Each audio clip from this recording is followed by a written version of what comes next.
Title of this episode, GTS Bell-Bottom Queens, Street Style Revolution. Today we celebrate feminine beauty in this theme and era, expressed through style, elegance, posture, and presence. In the 1970s, a decade marked by change and experimentation, women turned sidewalks into catwalks and everyday corners into places of cultural spectacle.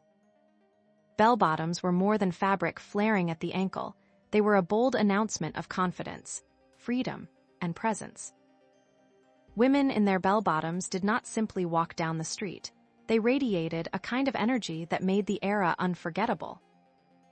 Elegant yet daring, approachable yet magnetic, and always undeniably stylish. To imagine the impact of the bell-bottom queens, think of this. In a time when American cities were brimming with music, protest, and artistic reinvention, the street became a stage. Women stepped into that stage with high-waisted flares that swung in rhythm with their stride, announcing that fashion was no longer only for exclusive runways.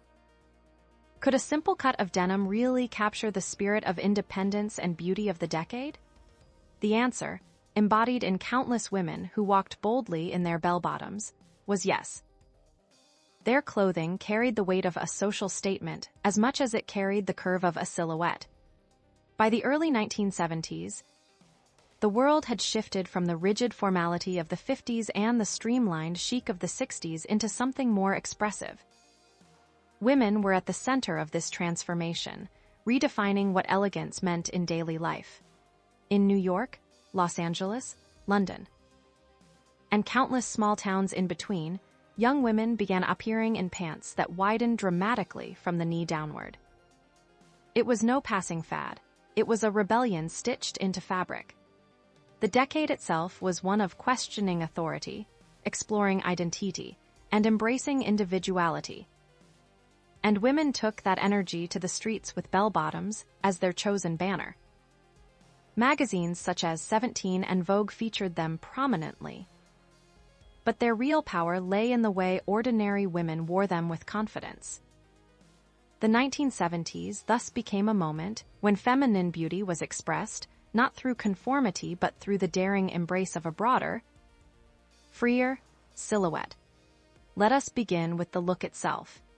Bell-bottoms drew the eye with their striking cut, snug at the hips and thighs, then flaring wide at the calves into sweeping hems that sometimes covered shoes entirely. The effect was dynamic, transforming each step into a gesture. Fabrics ranged from sturdy denim to softer corduroy, from lightweight cotton to bold synthetic blends that reflected the decade's love of experimentation. Color palettes were no less daring. Earth tones dominated, rust, olive, mustard, and tan, reflecting the natural aesthetic of the 70s.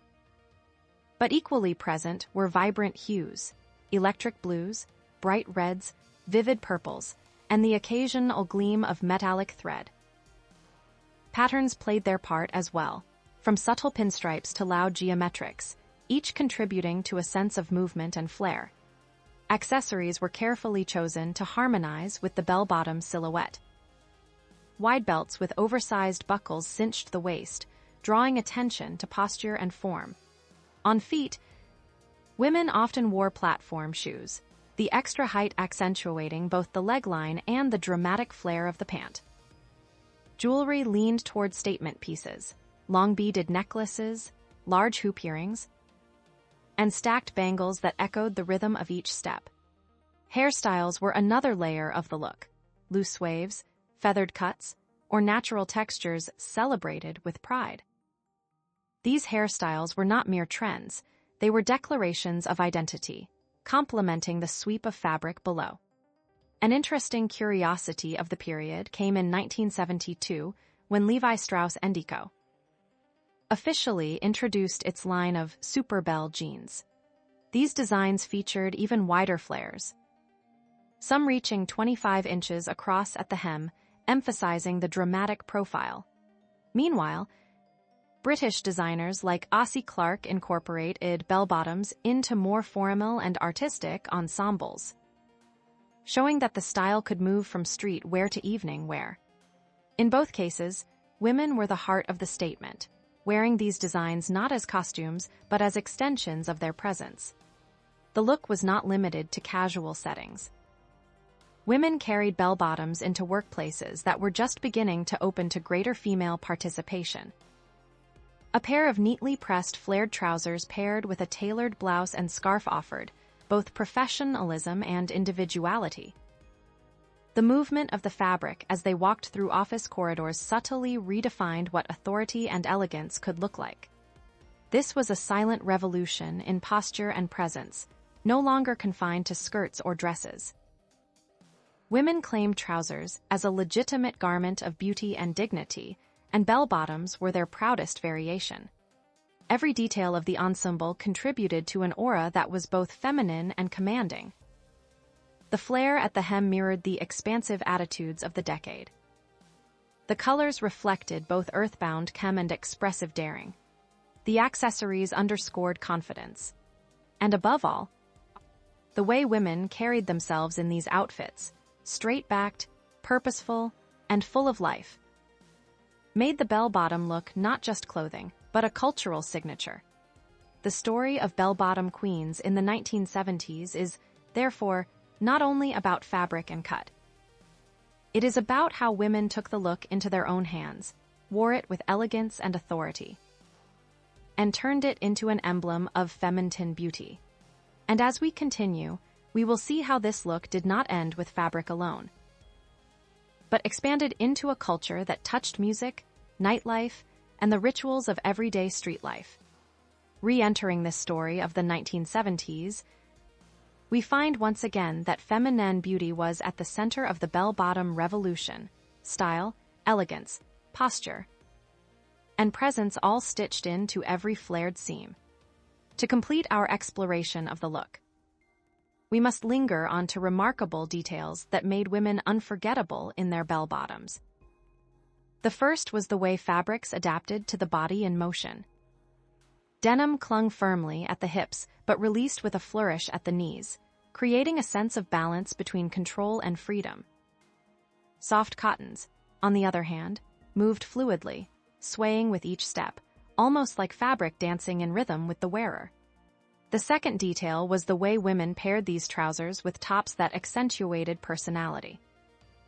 A tucked intertaleneck emphasized confidence. A flowing peasant blouse hinted at ease and openness. A tailored jacket worn over bell-bottoms announced authority.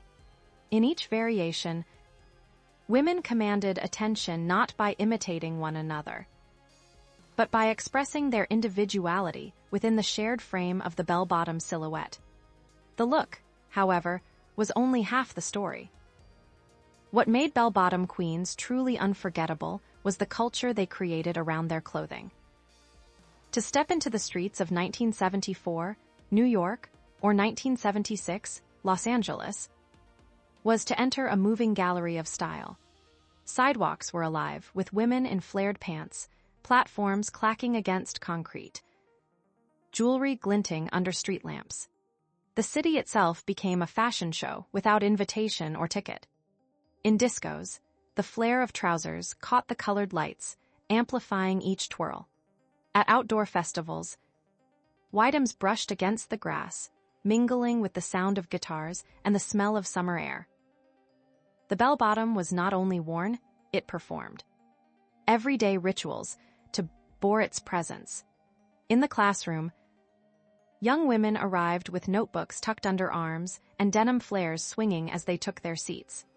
On the bus, fabric cascaded over platform heels, turning the most ordinary commute into a quiet act of beauty. Even at the grocery store, the silhouette transformed the aisle into a corridor of confidence. This was not an elite fashion locked behind glass or velvet ropes. It was a style lived openly, woven into daily life, and it was women who made it resonate. Etiquette adapted to the new lines of clothing.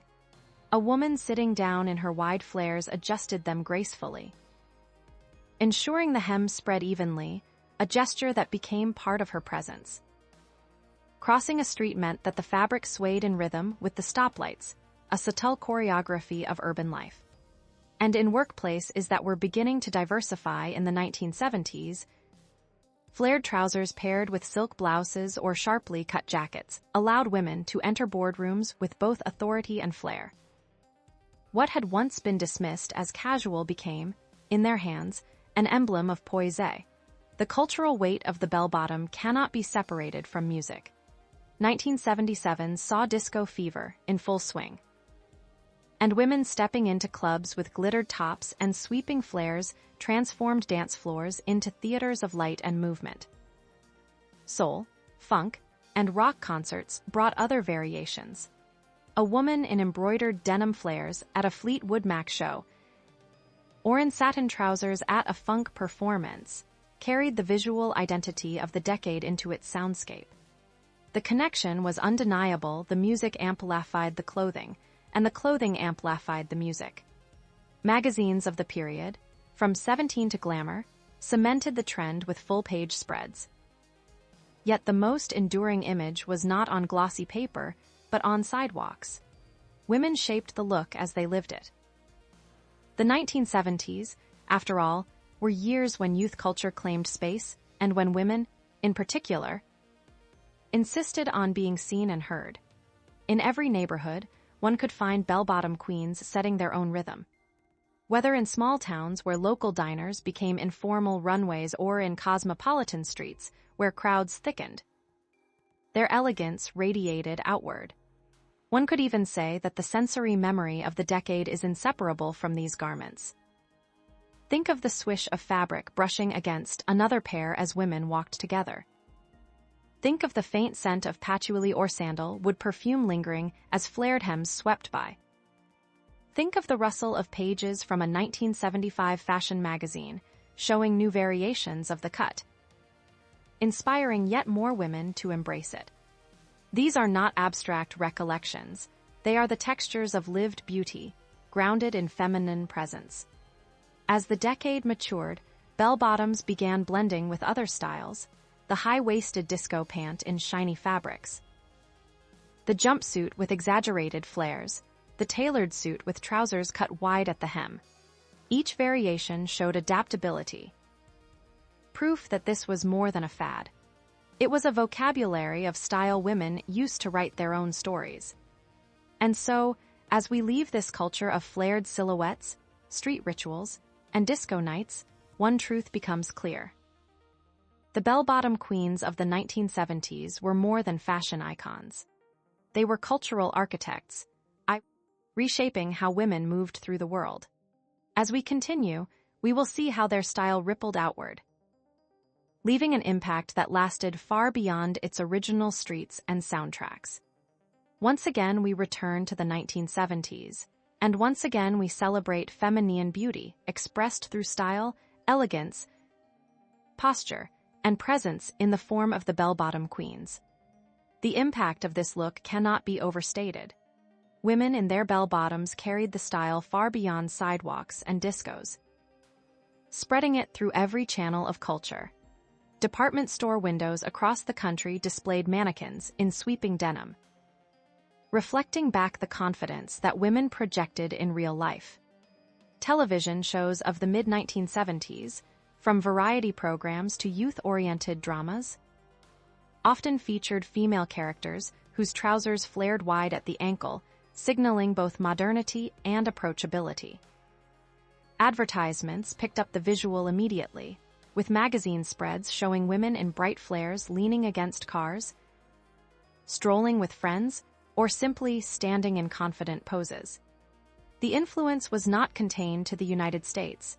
In Paris, Milan, and Tokyo, the bell-bottom silhouette became synonymous with youthful freedom, and women adapted it to local sensibilities while maintaining its universal aura of elegance.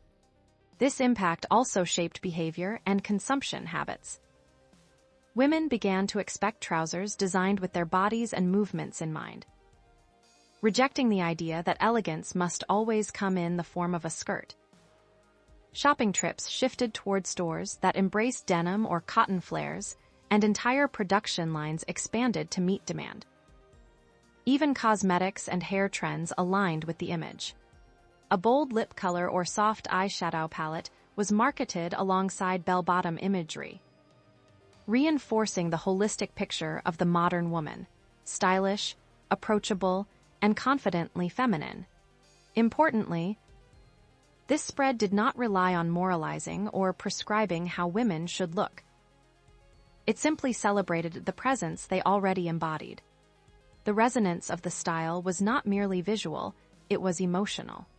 For many women, bell-bottoms represented the first time they felt entirely comfortable claiming space, moving with freedom, and knowing they looked both fashionable and authentic. The wide flare symbolized openness, a refusal to be restricted, and the sense that beauty could coexist with practicality. These were clothes made to walk in, to dance in, to work in, and to live in. And women carried that message into their communities, influencing younger sisters, friends, and even their mothers to embrace the silhouette. At the height of the trend, 3 feminine signatures stood out as the unmistakable hallmarks of the bell-bottom queen. First, the silhouette itself. The dramatic flare at the ankle was not just a line of fabric, it was a visual exclamation point, marking the wearer as part of the era's energy. Second, the harmony of accessories. A wide belt, bold jewelry, and often a pair of towering platform shoes turned the look into a complete ensemble. Without these accents, the flare might have seemed unfinished, but with them, women radiated assurance. Third, the posture and presence.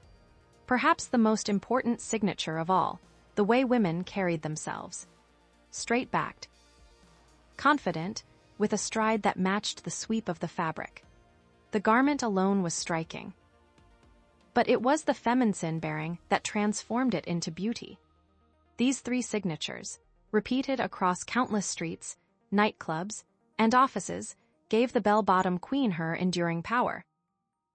They were not accidents of fashion, but deliberate acts of presence.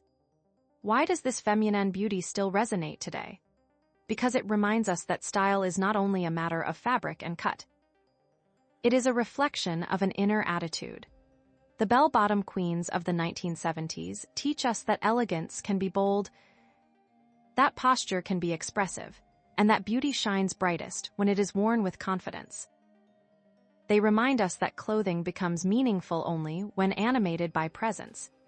As we close this story, the image of those women lingers, walking through city streets, laughter in their voices, fabric flaring around their steps, radiating assurance. Their style lives on not just in vintage photographs or museum archives, but in the continuing inspiration women draw from their example. And as we turn toward the next theme in our journey, we carry forward the same message, that feminine beauty, in every decade, is a celebration of style, elegance, posture, and presence, timeless qualities that no era can diminish.